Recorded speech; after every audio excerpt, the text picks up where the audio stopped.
This movie touches on big themes like speed and racing, but also some really wonderful themes like men and boys bonding over cars. And I wanted to ask you first, Christian, was that something that you related to? Was that something maybe you did with your dad?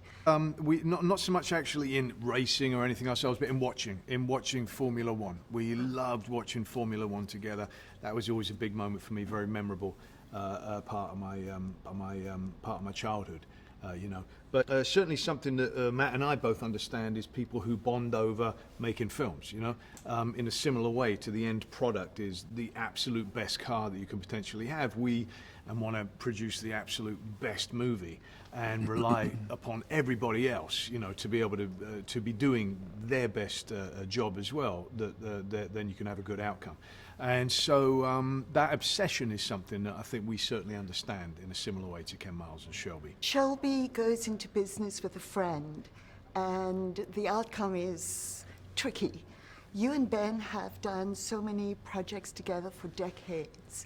I was wondering, how do you avoid those pitfalls of maybe sacrificing friendship or going through a rough time when you work so closely with a pal? When you work that closely together, I think it bonds you more than it does. It's similar. It's like you can argue, but you're arguing about the thing you're making, right? It's you're because you're passionate about it. It's never personal. Like if there's a disagreement, a creative disagreement is never personal. It's just a disagreement about how to make the thing that you both love very, very much, right?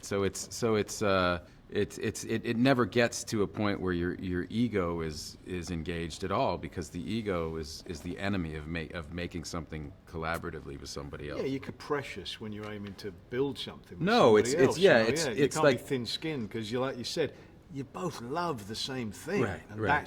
that's the and until you're done, first like rule, the hood is up on the engine. Until you're done, and if you're invited to a premiere, the only thing you can say is, fantastic, I loved it, right? But because there's nothing to be done. But if somebody says, hey, I want you to see the rough cut of my film, and we still have time to work on it, then you have to be as ruthless as possible, because that's how you help. That's how you show somebody that you love them and you love their work. Thank you. I think that's a great answer. Before I leave, though, I have to ask you about the fight between Batman and Bourne.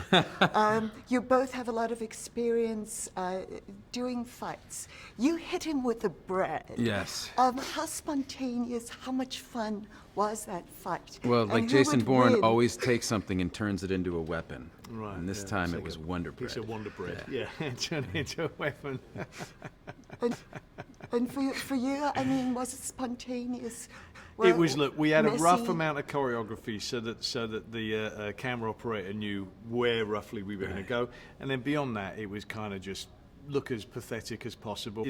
Two people with extreme passion, and at that moment, extreme hatred of each other, but absolute love, because they want to hurt each other, but not very much. They don't want to hurt each other too much. So it was great and refreshing for us, having done many fights.